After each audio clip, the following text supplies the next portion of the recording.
گھر کو جنت بنانا چاہتے ہو تو ان 3 طرح کی عورتوں سے ضرور بچنا۔ یہ وہ عورتیں ہیں جو بادشاہوں کو گدا بنا دیتی ہیں، جو بادشاہوں کو بھکاری بنا دیتی ہیں اور سکون کو موت کی نیند سلا دیتی ہیں، موت کی نیند۔ ایسی عورتیں گھر کے چراغوں کو بجھا دیتی ہیں اور خوشیوں کو ویرانی میں بدل دیتی ہیں۔ آپ غور کریں کہ آپ کے گھر میں وہ عورتیں تو موجود نہیں جو یہ 3 گناہ بڑے شوق سے کرتی ہیں، اور اس لیے آپ کا گھر بھی غربت کی دلدل میں پھنسا ہوا ہے۔ عورتوں کے 3 گناہوں کی وجہ سے تمہارا گھر بھی غربت کی دلدل میں پھنسا ہوا ہے۔ کہیں ایسا تو نہیں ہو رہا؟ اگر یہ عورتیں آپ کے گھر میں بھی موجود ہیں، 3 گناہ شوق سے کرنے والی عورتیں اگر آپ کے گھر میں بھی موجود ہیں، تو پھر سمجھ لو آپ کے رزق کی برکت اور سکون کی نعمت خطرے میں ہے۔ رزق کی برکت بھی خطرے میں ہے، سکون کی گھڑی بھی خطرے میں ہے۔ یہ عورتیں ہر نعمت کو زوال میں بدل دیتی ہیں، ہر چھوٹی بڑی نعمت کو زوال میں بدل دیتی ہیں۔ کن کی وجہ سے؟ 3 گناہوں کی وجہ سے، اور گھر کو پریشانیوں کا شکار بنا دیتی ہیں 3 گناہوں کی وجہ سے۔ حضرت حکیم لقمان نے فرمایا ایسی عورتوں سے بچنا جن کے اعمال تمہارے گھر کی بنیادوں کو ہلا دیں۔ ایسی عورتوں سے ضرور بچنا جو تمہاری اولاد کا مستقبل تباہ و برباد کر دیں۔ ایسی عورتوں سے بچنا جن کی وجہ سے تم ساری زندگی ہمیشہ کے لیے غربت کی دلدل میں پھنسے رہو، اس طرح پھنسو کہ باہر نکلنے کو کوئی راستہ ہی نہ ملے۔ دوستو، اگر تم نے ان باتوں کو نظر انداز کیا جو میں تمہیں بتا رہا ہوں، تو یاد رکھو خوشحالی تمہارے دروازے سے بھی ہمیشہ کے لیے دور ہو سکتی ہے۔ اگر تم لوگوں نے میری باتوں کو نظر انداز کیا تو آخر وہ کون سی 3 طرح کی عورتیں ہیں جو آنے والے رزق کو ٹھکرا دیتی ہیں؟ کون سی 3 طرح کی عورتیں ہیں؟ فرمایا نمبر 1، غربت کے دنوں میں اپنے شوہر سے حرام کا تقاضا کرنے والی عورت۔ وہ عورت جو غربت کے دنوں میں اپنے شوہر کو کہتی ہے کہیں سے لے آؤ، حلال لے آؤ، حرام لے آؤ، میری ہر چھوٹی بڑی خواہش پوری ہونی چاہیے، کہیں سے بھی لے آؤ۔ یہاں پر میں تمہیں ایک دل دہلا دینے والا واقعہ سنانا ضروری سمجھوں گا۔ یہ ایک ایسا واقعہ ہے، اس نے لاکھوں کروڑوں بھٹکے ہوئے نوجوانوں کو راہ راست پر لگا دیا۔ یہ ایک ایسا واقعہ ہے، لاکھوں کروڑوں کی زندگی میں انقلاب لانے کا ذریعہ بنا۔ آپ بھی ایک بار ضرور سنیں۔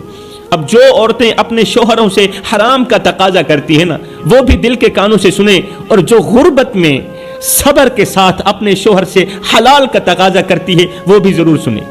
ایک دن ایک بہتے ہوئے دریا نے قریب کے پہاڑ سے کہا تم ایک ہی جگہ پر کھڑے رہتے ہو۔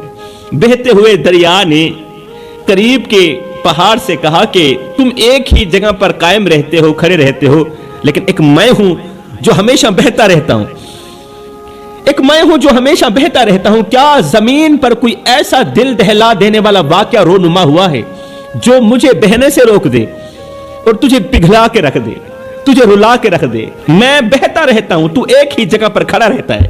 مجھے بتا، کیا زمین پر کوئی ایسا دل دہلا دینے والا واقعہ رونما ہوا ہے جو مجھے بہنے سے روک دے اور تیرے پتھروں کو پگھلا کے رکھ دے؟ اتنے میں آسمان سے ایک فرشتہ زمین پر اترا، کہنے لگا چپ کرو، میں تمہیں ایک دل دہلا دینے والی کہانی سناتا ہوں۔ میں تمہیں ایک کہانی سناتا ہوں۔ یہ ایک میاں بیوی کی کہانی ہے جن کی محبت اور صبر اور قربانی نے فرشتوں کو بھی حیران کر دیا، فرشتوں کو بھی رلا دیا۔ وہ کہانی کچھ یوں ہے کہ ایک غریب مزدور تھا جو روزانہ صبح سویرے اپنی بیوی کو دعا کے ساتھ رخصت کرتا اور خود کام پر نکل جاتا۔ بیوی ایک نہایت ہی عبادت گزار اور صابرہ عورت تھی، لیکن غربت نے اس کے دل کو تھوڑا سخت کر دیا تھا۔ بیوی ویسے عبادت گزار تھی، اس نے صبر کا دامن مضبوطی سے پکڑا ہوا تھا، لیکن غربت نے اس بیوی کو تھوڑا سخت کر دیا تھا۔ وہ اکثر اپنے شوہر سے کہتی کہ ہماری زندگی میں خوشحالی کب آئے گی، ہماری زندگی میں اچھے دن کب آئیں گے، کیا یہ غربت ہماری قسمت میں ہمیشہ کے لیے لکھ دی گئی ہے؟ آگے شوہر ہنس کر کہتا، بیوی صبر کرو، صبر کا دامن مضبوطی سے پکڑو، کیونکہ اللہ تعالیٰ صبر کرنے والوں کے ساتھ ہوتا ہے۔ اللہ اپنے بندوں کو آزماتا ہے۔ اللہ کے جو پیارے ہوتے ہیں نا، شوہر ہنس کر اپنی بیوی کو کہہ رہا تھا کہ اللہ کے جو پیارے ہوتے ہیں نا، اللہ کے جو محبوب بندے ہوتے ہیں نا، اللہ تعالیٰ انہیں آزماتا ہے۔ آزمانے کے بعد جب اس کے بندے کامیاب ہو جاتے ہیں، آزمائش میں کامیاب ہو جاتے ہیں، تو پھر اللہ اپنے بندوں کو اتنا نوازتا ہے، اتنا نوازتا ہے کہ پھر حد کر دیتا ہے، फिर दुनिया के बड़े बड़े बादशाह इन पर रश्क करते हैं, इनके मुकद्दरों पर रश्क करते हैं। मुझे अल्लाह पर यकीन है कि वो हमारी दुआएं जरूर सुनेगा, अल्लाह हमारी दुआएं जरूर सुनेगा। लेकिन बीवी के दिल में बेचैनी बढ़ती जा रही थी। किस चीज की बेचैनी? गुर्बत की बेचैनी, कि उसकी बीवी का कोई भी ख्वाब पूरा नहीं होता था गुर्बत की वजह से, कि आखिर हम इन बुरे दिनों से कब निकलेंगे, इस गुर्बत की दलदल से कब निकलेंगे। एक दिन शोहर बीमार पड़ गया, शोहर बीमार हो गया और काम पर ना जा सका। बीवी ने घर के हालात को देखकर खुद बाजार जाने का फैसला किया ताकि शोहर के लिए कुछ खाने पीने का इंतजाम करे।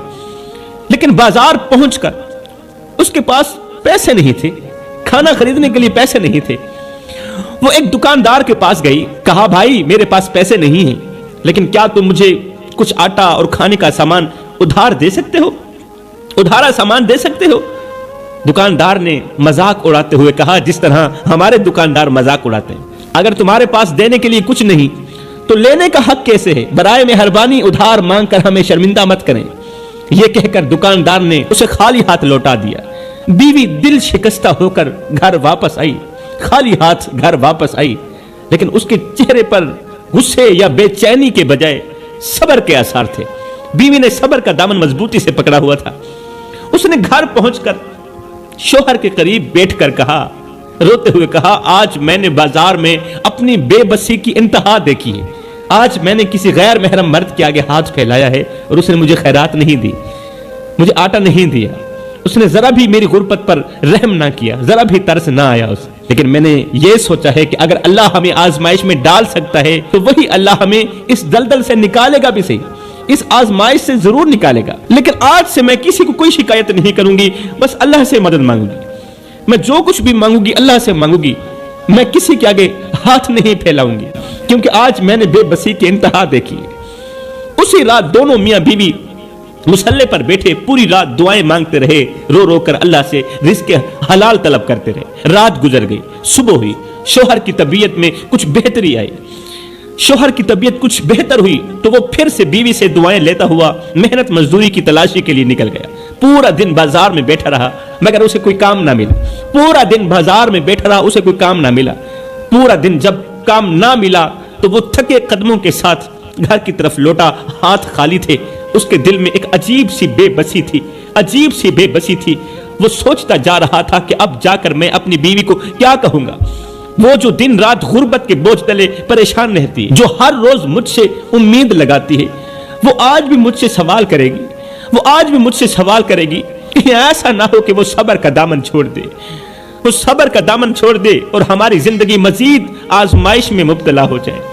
ये सोचते सोचते सोचते सोचते उस गरीब शोहर की नजर अचानक एक जानवर पर पड़ी जो सड़क के किनारे मरा पड़ा था। उसके दिल में एक ख्याल सा उभरा कि क्यों ना मैं इस मरे हुए जानवर का गोश्त निकाल लूं, ये कम से कम हमारे भूखे पेट का सहारा तो बनेगा।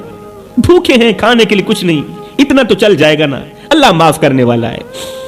वो गरीब शख्स मरे हुए जानवर के करीब गया, आंखों में बेबसी और दिल में खौफ का तूफान था। उसके ज़मीर ने उसे झंझोड़ा कि भूखे मर जाओ, अल्लाह की मना करदा चीज को मत खाना, मत खाना। इस सोच की बुनियाद पर उसके कदम रुक गए। लेकिन फिर से बीवी के भूखे चेहरे का तस्वर उसके दिल को मोम कर गया। घर में बीवी 2 दिन की भूखी थी ना, उसने लरसते हाथों से मरे हुए जानवर के टुकड़े निकाले, गोश्त के टुकड़े निकाले, शापर में डाले और रात के सन्नाटे में सर झुकाए अपने घर की तरफ रवाना हुआ। घर के करीब पहुंचते हुए उसका दिल जोर जोर से धड़कने लगा। वो सोच रहा था कि अगर बीवी को मालूम हो गया कि मैं उसके लिए हराम लेकर आया हूं तो वो क्या कहेगी। मेरी बीवी इबादत गुजार है, वो मुझे क्या कहेगी, क्या वो मुझे हकारत की निगाह से नहीं देखेगी। लेकिन फिर उसने खुद को दिलासा भी दिया, कहा ये सब मैं मजबूरी के साथ कर रहा हूं, मैं मजबूर हूं और मजबूर आदमी कुछ भी कर सकता है। ये सब मैं मजबूरी में कर रहा हूं, वरना मेरा दिल कभी भी हराम के लिए आमादा ना होता, मेरा दिल कभी भी हराम खाने के लिए तैयार ना होता। खैर घर पहुंचकर उसने दरवाजा खोला। बीवी अंदर बैठी बेचैनी से शोहर का इंतजार कर रही थी। जैसे ही उसने शोहर को देखा, जैसे ही उसने शोहर को देखा तो उसकी आंखों में उम्मीद की किरण झलकने लगी। वो बोली, क्या तुम खाने के लिए कुछ लेकर आए हो? मेरे पेट के लिए कुछ बंदोबस्त करके आए हो? शौहर ने शापर को एक कोने में रखते हुए नजरें झुकाते हुए कहा, हाँ लाया हूं, ये उठा लीजिए, पका लीजिए। बीवी ने खुशी से शापर से गोश्त निकाला, उसे धोया, एक देगची के अंदर डाला, चूल्हे पर देगची रखी, नीचे आग जला दी। चंद लम्हे बाद जब देगची का ढक्कन हटाया तो देखकर हैरान रह गई कि देगची के अंदर गोश्त की जगह खून ही खून है। देगची के अंदर खून ही खून है और इस खून से हराम की बदबू आ रही है, और देगची के अंदर खून ही खून है। बीवी की आंखें हैरत और खौफ से फट्टी की फट्टी रह गई, हाथ लरसने लगे, उससे बू बर्दाश्त ना हो पा रही थी। वो फौरन शापर और देगची लिए शौहर के पास पहुंची। वो शौहर जो सहन के कोने में चुपचाप बैठा रो रहा था, उसके पास आकर कहा, मुझे सच बताना कि ये गोश्त कहां से लाए हो? हकीकत छुपाना मत, मुझे सच बताना।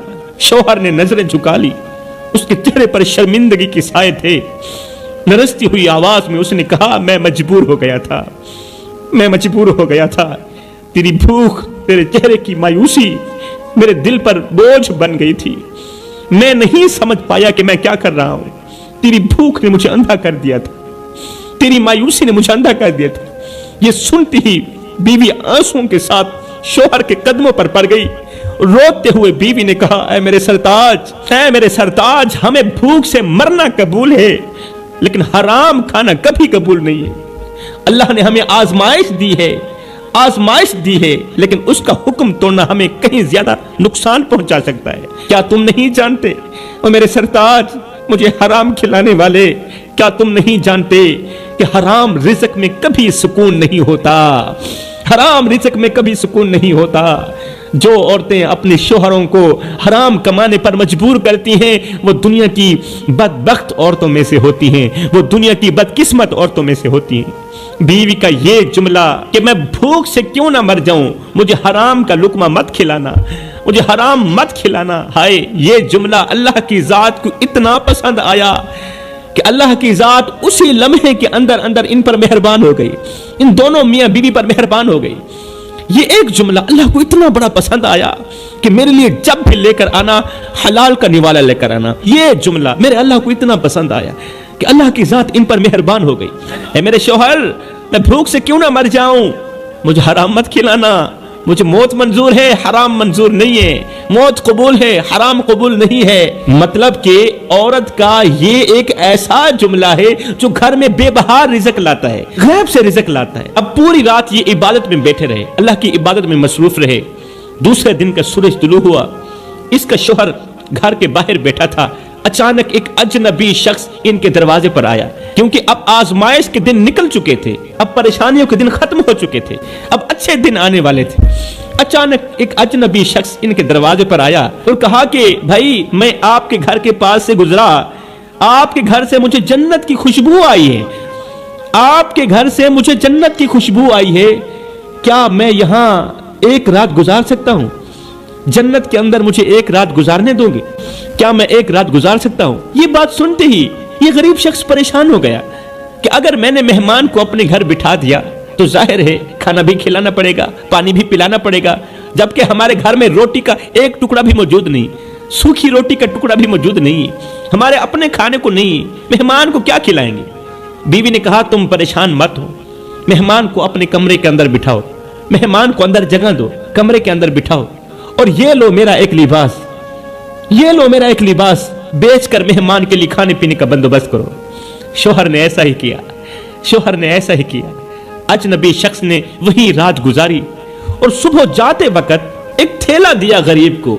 अजनबी ने सुबह वापस जाते वक्त उसने गरीब को एक थैला दिया और साथ में कहा, ये जो थैला है ये आज से 20 साल पहले मेरे मुर्शिद ने मुझे दिया था, और साथ में कहा था कि जब भी और कहीं भी जिस घर के अंदर से तुझे जन्नत की खुशबू आए, अल्लाह अकबर, जिंदगी के किसी मोड़ पर भी, किसी सफर में भी जब भी और कहीं भी जिस घर के अंदर से तुझे जन्नत की खुशबू आए, बस ये अमानत उन घर वालों को दे देना।